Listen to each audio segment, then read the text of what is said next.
Yo creo que me voy a ir a casa ya. Yo me quedo un ratillo. Si te vas a ir a casa, pon un WhatsApp cuando llegues. Vale, yo os aviso cuando llegue.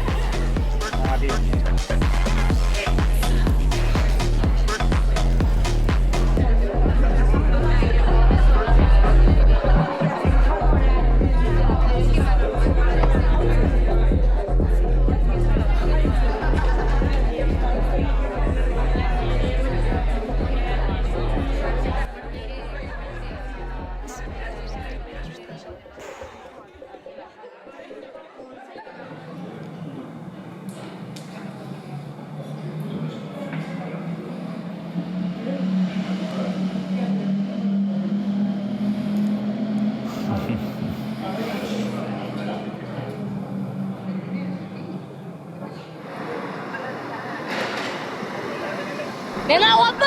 ¡Súbete al coche! ¡Tenemos sitio! ¡Venga, va!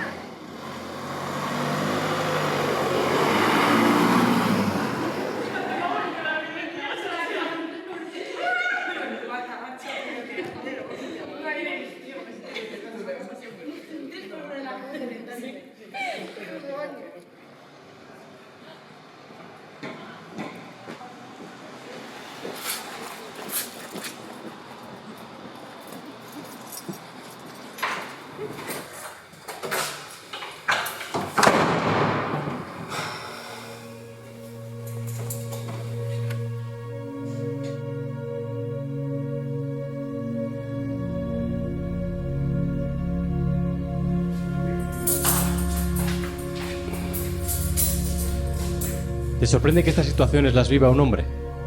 Actuemos para que las mujeres dejen de sufrirlas. Ponte en su piel. Por unas fiestas con respeto y libres de agresiones sexistas. Errespetuzko eta erasorik gabeko jaien alde.